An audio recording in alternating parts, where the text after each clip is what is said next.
Hi, my name is Amanda, and today we are looking at how you can improve your score for IELTS Speaking Part 2.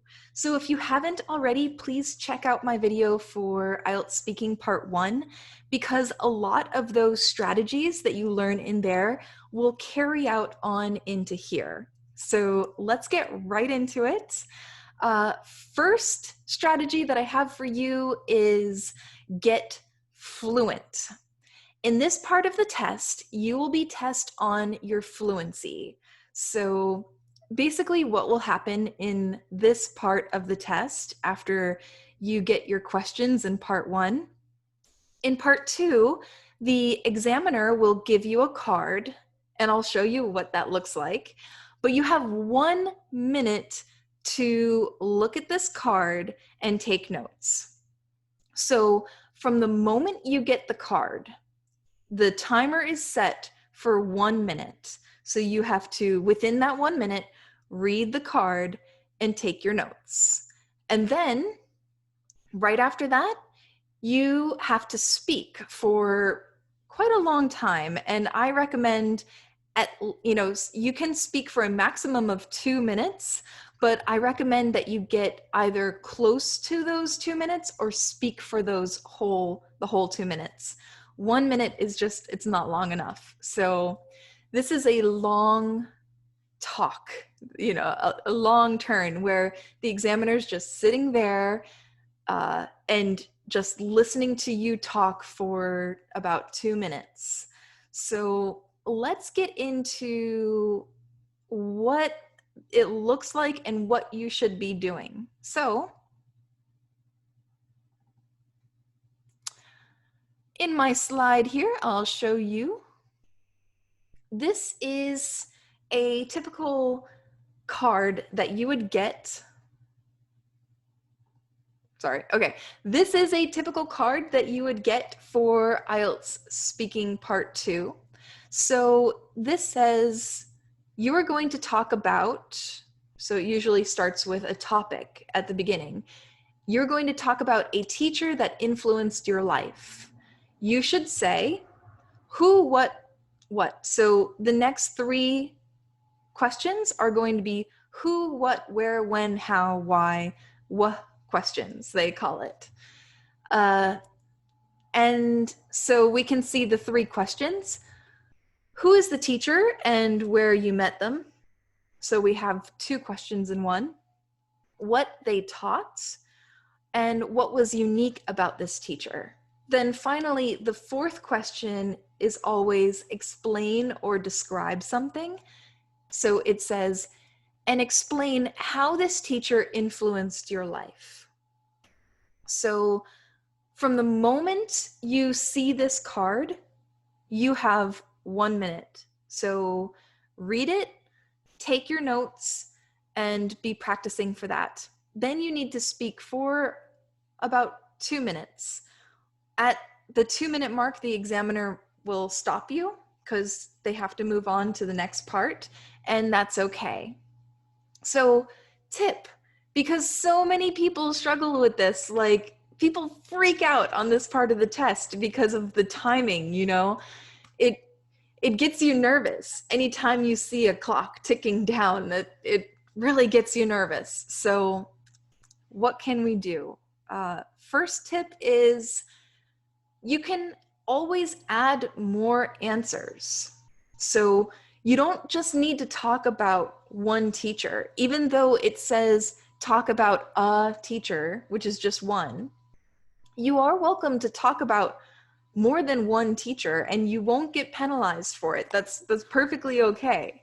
So you can add more answers to this. So you can talk about a teacher that you've had long ago and go through answering all of these questions.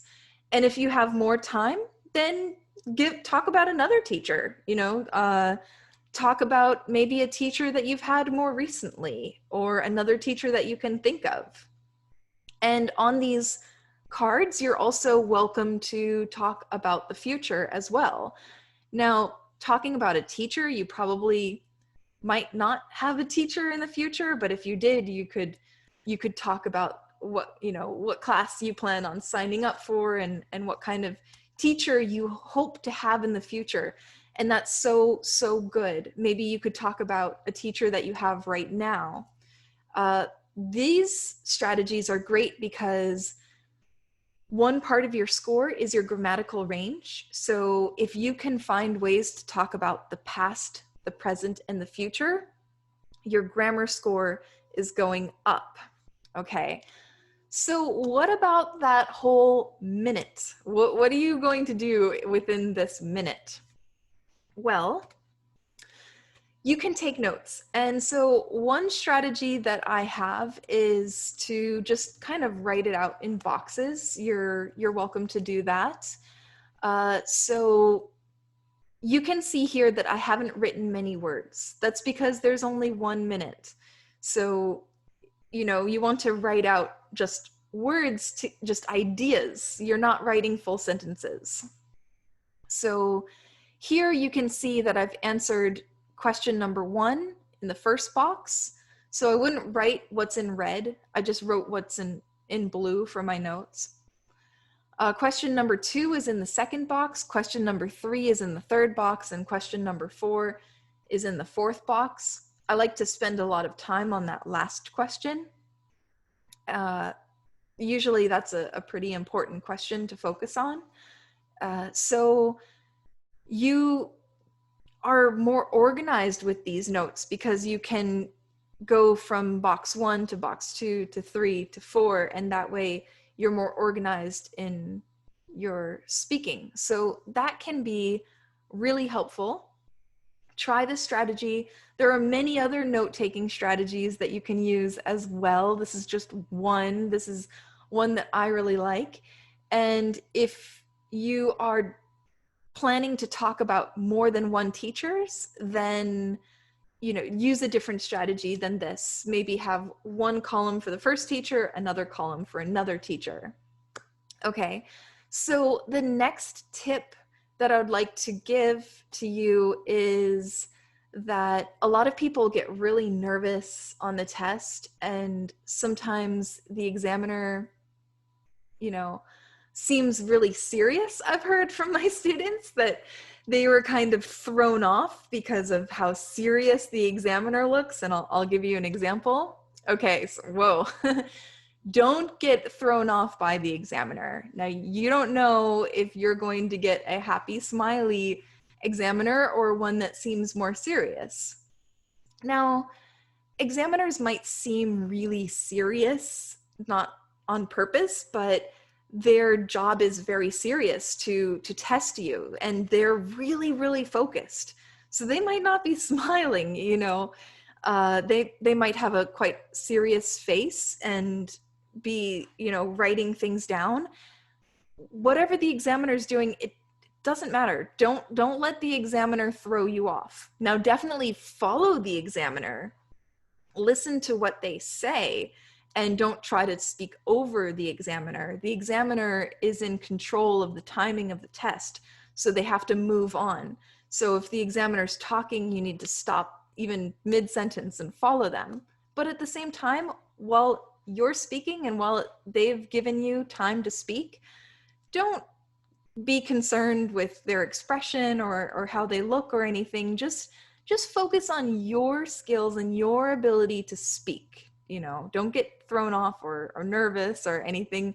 I mean, you might most likely be nervous on the test. That's normal, but don't let the examiner get you nervous. Okay, so next one is, while you are preparing for part 2, so many people ask, like, what if I get a hard question? What do I do if the question is really hard and I don't know what to say? Well, you should prepare for this. So my first tip for that is practice surprising yourself with random topics. So search on your phone or on your computer, IELTS speaking part 2 questions, or IELTS speaking part 2 answers and questions and answers, model answers, anything.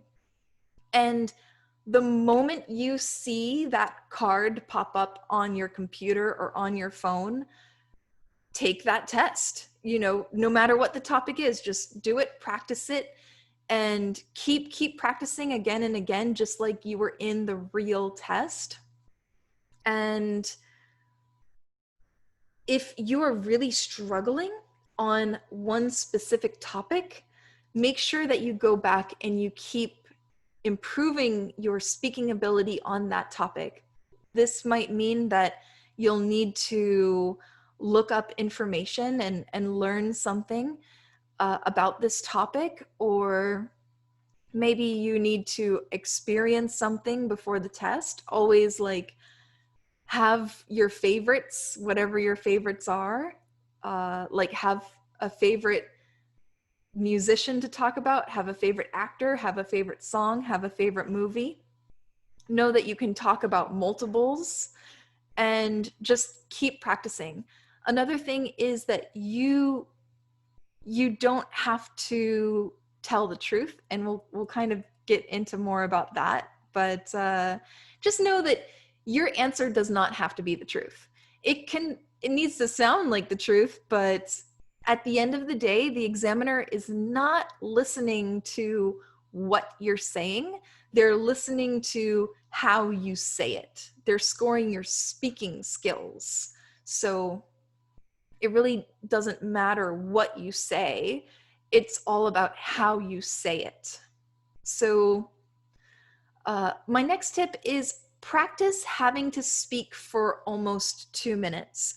So as you are practicing, whether you are surprising yourself with topics or you are just practicing, make sure that you improve your fluency skills, practice timing yourself, and make sure that you're able to speak for the full 2 minutes.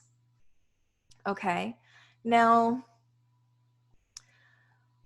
how do you think about your answer? So many people talk about it like it's like an interview, and it's really not. Like, the style of the conversation is really more casual in nature. You don't get into the academic part of the test until part 3, which I'll talk about in my next video. But you want to think about it this way. This will make you more comfortable. Imagine you're in a room and everyone is sharing their story about this topic. And they're speaking for about 2 minutes, giving a long-ish story about the topic. And now it's your turn. After everyone has shared their story, now it's your turn to share your story. That's kind of how you want to see this, how you're getting into this. And so that allows you to kind of relax a little bit,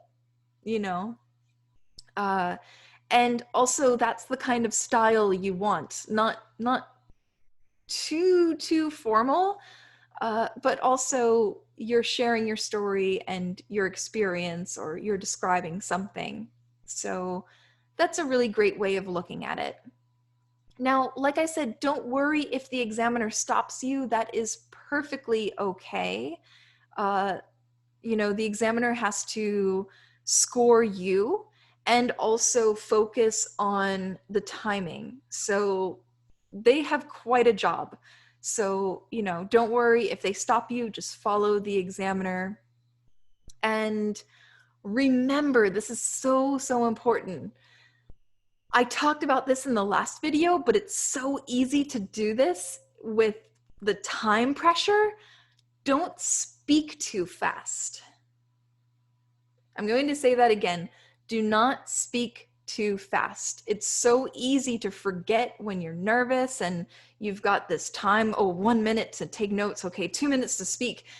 Oh my gosh, and then you speak too fast and your brain is going 100 miles a minute and you're nervous. So remember, slow down. You don't have to speak really fast. Don't speak too slowly, but you can speak as quickly as I'm speaking right now. Like, it doesn't have to be really fast. You do not get any points for speaking fast. So Know this also, that part 3 will be a topic related to what you're speaking about. So whatever topic you're speaking about in part 2, part 3 will be related to that. So there's kind of a transition there. Now, what I mentioned before is you don't have to tell the truth. So this is important to know, but a lot of people they tell me, but I can't just come up with something, and speak about it well. It's it's not easy for me to do that. So you have an option. You could either get very good at telling stories that aren't true and being very fluent about it and surprising people by, oh no, I totally made that up. Or you can take a true story and relate it, to something that's kind of not true. So you are welcome to share a story that you've heard about. So for example, just to make this really clear, let's say the task says, talk about a recent newspaper article that you've read. Well, I don't know about you, but I haven't read a newspaper in well over 10 years. Like, I don't read newspapers. So what am I going to talk about? Well, I could talk about a recent newspaper article that I didn't really read. And maybe, I've actually heard about some news, like your friends talk about the news, or generally what's going on. So you can talk about that as if it was a newspaper article. So I could say, well, the other week I saw the newspaper article that my uncle was reading, and he had mentioned it to me, and it was about the newest updates about the COVID-19 and how students are going back to school wearing masks. And I'll keep going into this. Truth is, I haven't seen my uncle. It's not true. I haven't read that newspaper article, but I know about the current events, so I'll talk about it as if it was a newspaper article. And then you can also branch that into another thing. And you could say, well, that reminded me of the news that I saw about the recent protests and how people are concerned with the COVID-19 because they're afraid that it could spread. So I'm adding to it. I'm staying on topic because I'm talking about the news and the newspaper that I had read, but I'm also adding to it, and I'm adding more answers to that. So if that kind of helps you, that's kind of what you want to do. So another thing you can do is tell the truth. You could say, well, to be honest, I haven't read a newspaper in a really long time, or I've never read a newspaper before, but I have watched a recent news report on TV, and it's talked about this, and get into that. I don't recommend that last one, but the other two are really great strategies. And on the day of the test, you don't know what kind of situation you'll end up being in. You don't know what you're going to have to talk about. So do what you can. That's my last answer, is do what you can. Prepare for the randomness of the test. Test yourself as if you were really taking that test. And like I mentioned before, go through random topics, time yourself, practice writing notes within 1 minute. And I highly recommend just taking time to practice just the note taking, because 1 minute feels like 2 seconds. So definitely be practicing that, and be practicing speaking about random topics just like you have 1 minute to prepare and 2 minutes to speak, just like the real test. Okay, so that might seem like an easy, yeah, of course I can do that. But are you doing that? Are you actually putting these tips into practice while you're preparing for the test? So make sure, if I was there with you, okay, what practice are you doing? How are you preparing for the test?